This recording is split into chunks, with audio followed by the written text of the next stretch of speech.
তারা ভারতে যাওয়ার পরে ভারতে আশ্রয় নিয়েছে, ভারত তাদেরকে গ্রেফতার করবে, ফেরত দিবে, মেরে ফেলবে, অন্য দেশে পাঠিয়ে দিবে, নাকি পালক পুত্রের মতো পেলে পুষে রাখবে, এটা ভারতের সমস্যা।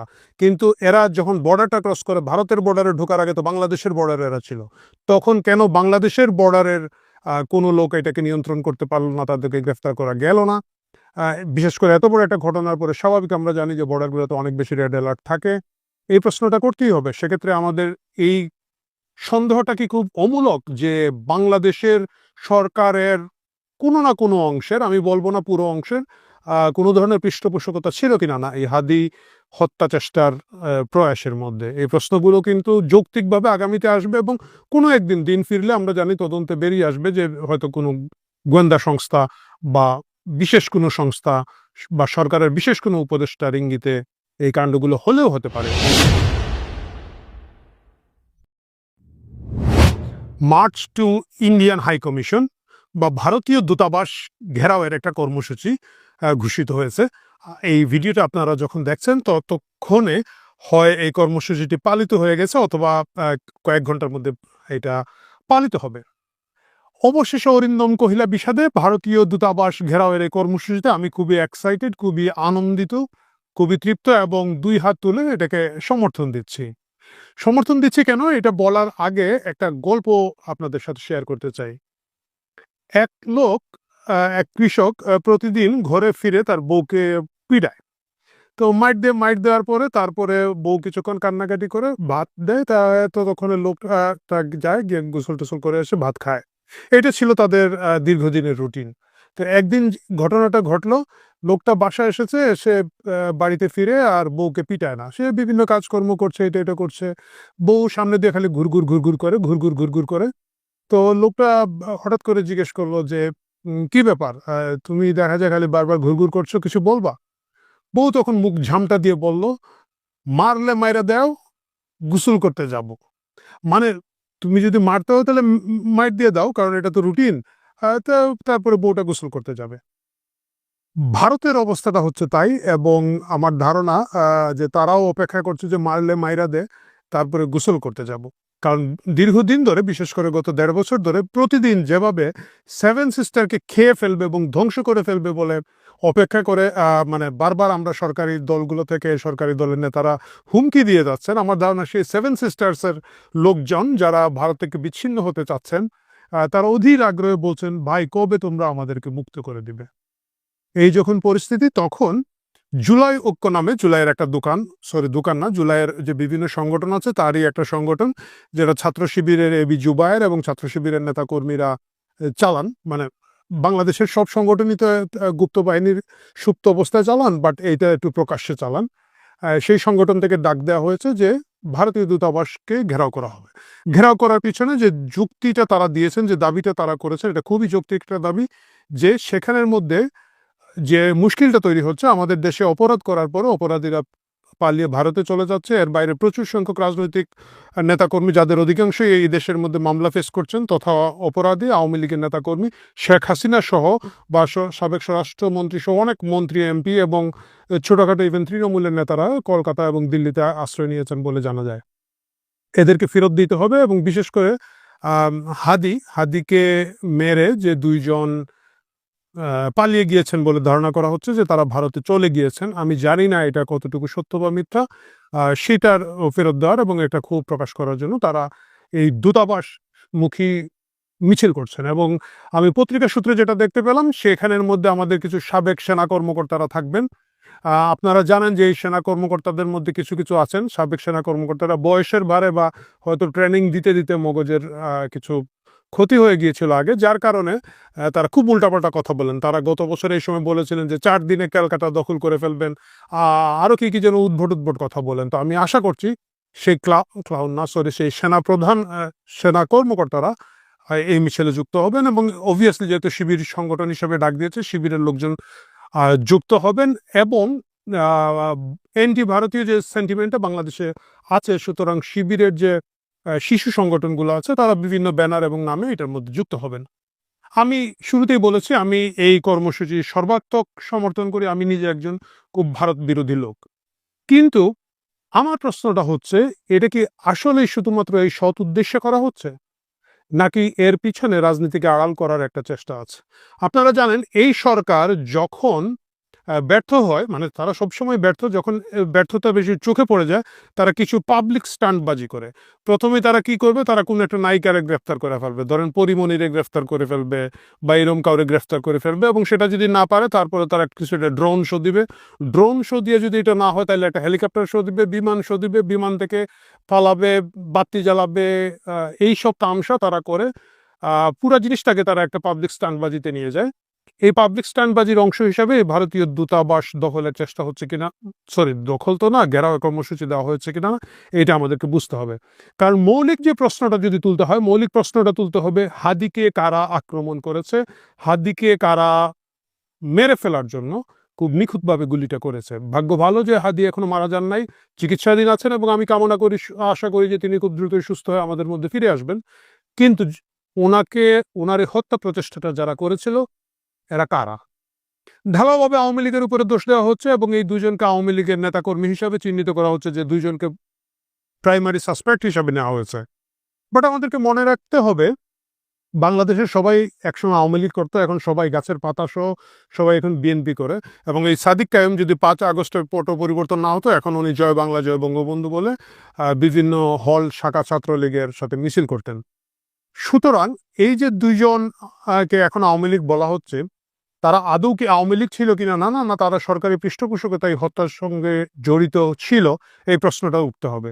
কারণ আমাদেরকে মনে রাখতে হবে এরা কিন্তু অনেকগুলো অস্ত্র সহ ব্যাংক না একটা কি যেন ডাকাতি করতে গিয়ে উত্তরা ধরা খেয়েছিল, একটা প্রতিষ্ঠান ডাকাতি করতে গিয়ে। এবং তারা কখন এটা করেছিল, যে 5ই আগস্টের পরবর্তী 90 দিনের মাথায়, যখন এই সব ধরনের ডাকাতি এবং মববাজিরা, আমাদের এখনকার যারা সরকারি নেতারা আছে তারা এবং তাদের পৃষ্ঠপোষকতায় এনসিপি, বৈষম্য বিরোধী ছাত্র, এইসব মুখোশের আড়ালে এই লুটপাট মবতন্ত্র চলছিল। সেই সময় এই লুটপাট এবং ডাকাতি করতে গিয়ে দুইজন ধরা গিয়েছে।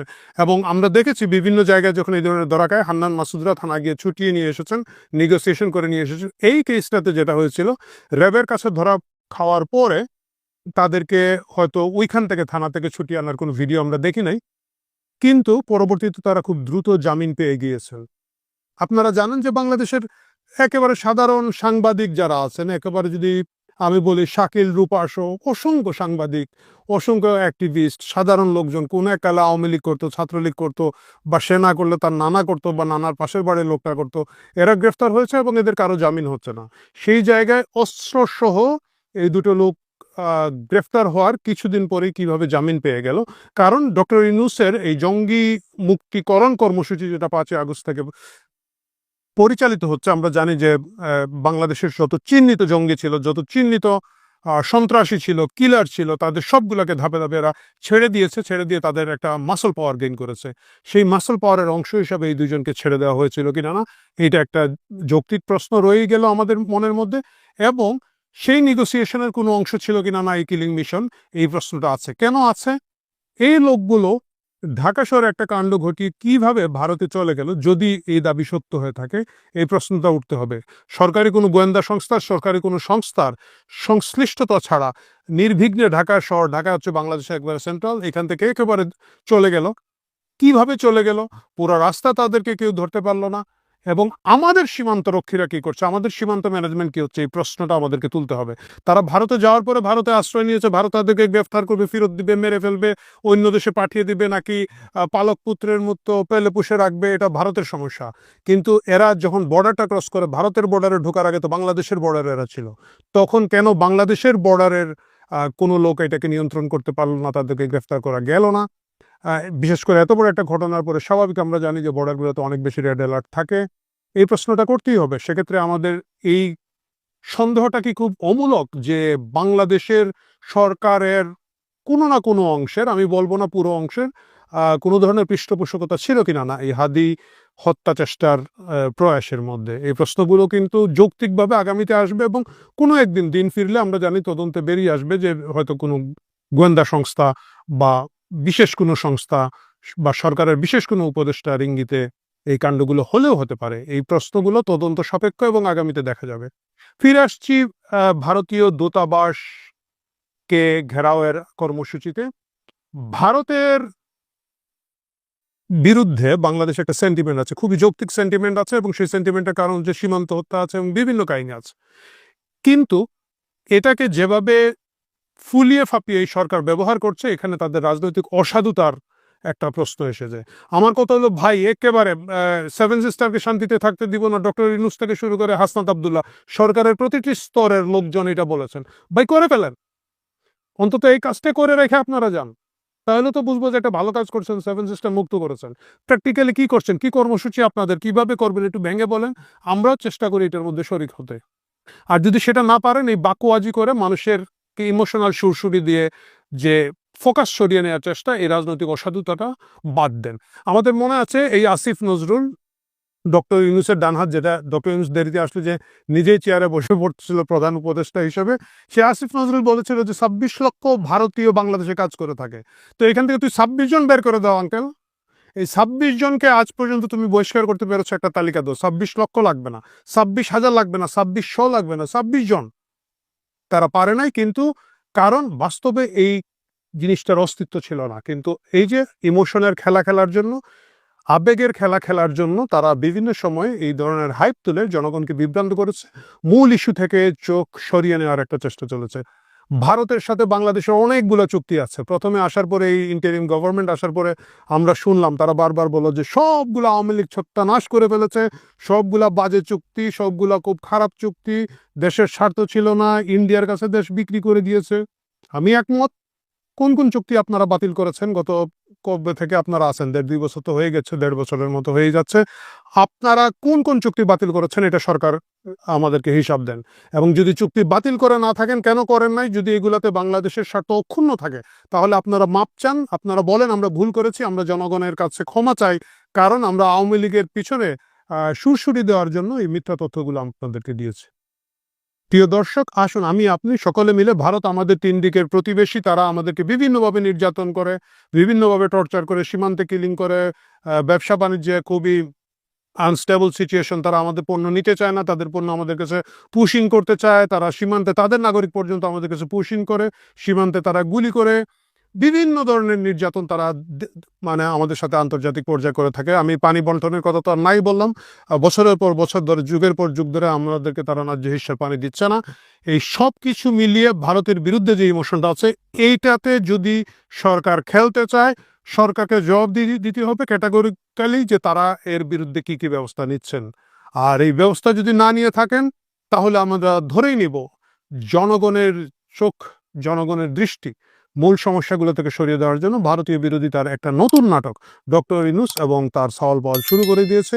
তারই ধারাবাহিকতায় ভারতীয় দূতাবাস ঘেরাও, হয়তো মানে একটু আক্রমণ নাটক সবই চলবে, কিন্তু সবকিছুর পরে আমাদেরকে মনে রাখতে হবে, এই সরকার যদি সত্যিকার অর্থেই দেখাতে চায় যে ভারত আমাদের জন্য একটা বিরাট শত্রু, সেটা তাদেরকে প্রমাণ করতে হবে কাজে। 26 লক্ষের হিসাব দিয়ে 26 লক্ষকে বহিষ্কার করে প্রমাণ করতে হবে, বাংলাদেশের সাথে ভারতের সকল চুক্তি বাতিল করে তাদেরকে প্রমাণ করতে হবে। আর ওই হ্যাডম যদি তাদের না থাকে, ওই জোর যদি তাদের না থাকে, বুঝতে হবে তারা আবার আরেকটা বাটপারি নিয়ে আমাদের সামনে এসেছে, এবং আমাকে আপনাকে তখন মুচকি হেসে বলতে হবে, নাটক কম করো আসিফ নজরুল, নাটক কম করো প্রিয়। অখণ্ড ভারত বাংলাদেশের জন্য হুমকি, এই কথা এর আগে বলেছেন গোলাম আজমের ছেলে ব্রিগেডিয়ার অবসরপ্রাপ্ত আমান আজমি, এই কথা বলেছেন রাওয়াত ক্লাবের প্রেসিডেন্ট মিস্টার হক সাহেব। তারা বারবারই বলছেন 7 সিস্টার ভেঙে আলাদা আলাদা রাজ্য করে ফেলতে হবে, এবং এটা যে কত বড় উস্কানিমূলক এবং কত বড় ডেঞ্জারাস, ভারতের মতো দেশ 3 দেশ থেকে ঘেরা, ওর সাথে যদি কিছু একটা বড় গন্ডগোল লাগে, যুদ্ধ লাগে, এটা মূল্য কে দিবে? এটা মূলত সারা বাংলাদেশের মানুষ দিবে। এবং যারা এগুলো বলছেন, আমি জানি না ব্রিগেডিয়ার আমান আজমি বা প্রেসিডেন্ট অথবা আজকে আবার যোগ দিয়েছেন এই কাতারে, এই মিছিলে, এই সময়ের সবচেয়ে আলোচিত, বিতর্কিত, সমালোচিত এবং কারো কারো কাছে সময়ের সন্তান, এক একজনের দৃষ্টিতে একরকম, হাসনাত আব্দুল্লাহ, এখন এনসিপি নেতা, বৈষম্য বিরোধী নেতা, সেই এনসিপি নেতা হাসনাত আব্দুল্লাহ যোগ দিয়েছেন। তারা হয়তো তাদের শেল্টার কোথাও না কোথাও আছে, যদি ভারতের সাথে লাগে তাহলে পাকিস্তান তাদের শেল্টার হতে পারে, কিন্তু বাংলাদেশে আপামর মানুষের কি হবে? খবরটা একটু খেয়াল করে দেখবেন। আওয়ামী লীগের নেতা কর্মীদের আশ্রয় দিয়ে রাখলে 7 সিস্টার্সকে ভারত থেকে আলাদা করে দেওয়া হবে বলে ঘোষণা দিয়েছেন জাতীয় নাগরিক পার্টির দক্ষিণাঞ্চলের মুখ্য সংগঠক হাসনাত আব্দুল্লাহ। শহীদ মিনারের ওই প্রোগ্রাম, তাদের ওই ইনকিলাব মঞ্চের হাদিকে নিয়ে যে প্রোগ্রাম, এবং প্রোগ্রামের ইস্যু খুব একদম তাদের সহযোদ্ধা একজন এরকম অবস্থায় গেছেন, খুব স্বাভাবিক তারা বিক্ষুব্ধ হবেন। সেই প্রোগ্রামে যেসব কথাবার্তা এসছে, হাসান আব্দুল্লাহ বলেন, যারা আমার দেশের সার্বভৌমত্ব, ভোটাধিকার, মানবাধিকার এদেশের সন্তানদের বিশ্বাস করে না, তাদের আশ্রয়ে ট্রেনিং দিয়ে সন্ত্রাসী কার্যক্রম করতে উস্কে দিচ্ছেন। আমরাও বলে দিচ্ছি, আপনাদের থেকে যারা স্বাধীনতা চায় তাদেরকেও আশ্রয় দিয়ে সেই 7 সিস্টার্সকে ভারত থেকে বিচ্ছিন্ন করে দিব। এরকম একটি অভিযোগ বাংলাদেশে এর আগে এসছে, এবং সেটা এই দুই দেশের কারোর জন্যই শান্তি বয়ে আনেনি। তিনি আরো বলেন, যারা এখনো দিল্লির তাবেদারি করছে তাদের বলছি, আপনাদের বিরুদ্ধে লড়াই করে আমরা 3য় স্বাধীনতা অর্জন করব। 71কে ঢেকে দিয়ে তাদের কেউ 24কে বলছেন 2য় স্বাধীনতা, এবং 24-এর পরে এখন আবার 3য় স্বাধীনতার গল্প শোনাচ্ছেন বাংলাদেশের মানুষকে। নির্বাচন কমিশনের উদ্দেশ্যে বলেন, আপনার আমার মৃত্যু এই নির্বাচন কমিশনের কাছে কেবলমাত্র একটি সংখ্যা। এইটাই তো হাসান আব্দুল্লাহর সাথে আমরা সম্পূর্ণ একমত। একটা লোক দায়িত্বশীল জায়গা থেকে কেমনে বলে যে এই ওসমান হাদির ঘটনাটা একটা বিচ্ছিন্ন ঘটনা। এই মেরুদণ্ডহীন প্রধান নির্বাচন কমিশনের সঙ্গে যেন এমন ঘটনা ঘটে তার অপেক্ষা আছি আমরা। এটা অবশ্য আমার মুখ দিয়ে আসবে না যে হাদির মতন ঘটনা আবার এই নির্বাচন কমিশনারের সঙ্গে ঘটুক, এটা আমি আমার জায়গা থেকে প্রত্যাশা করি না। এক ইলেকশন কমিশনার গেলে 1000টা ইলেকশন কমিশনার পাওয়া যাবে, কিন্তু আমার ভাই হাদি চলে গেলে আর কোনো হাদিকে পাওয়া যাবে না। না না, এটা এই যে হাসনাত আব্দুল্লাহর চিরাচরিত যে বক্তব্যের ধরন এবং মবের জন্য অভিযুক্ত হয়, এটার সাথে এই কথা মিলে যায়। প্রধান নির্বাচন কমিশনার অন্যায় করেছেন, ভুল করেছেন, আমরা আলাদাভাবে এর সমালোচনা করেছি। তার মানে হাদির পরিণতি প্রধান নির্বাচন কমিশনারের হোক, এইটা তো কারো কাছেই প্রত্যাশার বিষয় না। সুতরাং এই যে 7 সিস্টার্স নিয়ে হঠাৎ করেই হাদির ঘটনায় ভারতকে ডাকা, ভারতের সঙ্গে কথা বলা, তো সুনির্দিষ্ট তথ্য থাকলে সেটা জানানো তো আমাদের সরকারের দায়িত্ব। তাহলে সরকারকে তারা বলুক, তারা সুনির্দিষ্ট তথ্য বা তাদের সাথে কত তথ্য থাকলে তারা জানাক, আমরা জাতি ক্লিয়ার হয়ে যাই জেনে বুঝে। ভালো থাকবেন, সুস্থ থাকবেন। আপনার সাথে আমি আতিক রহমান, পূর্ণিয়া।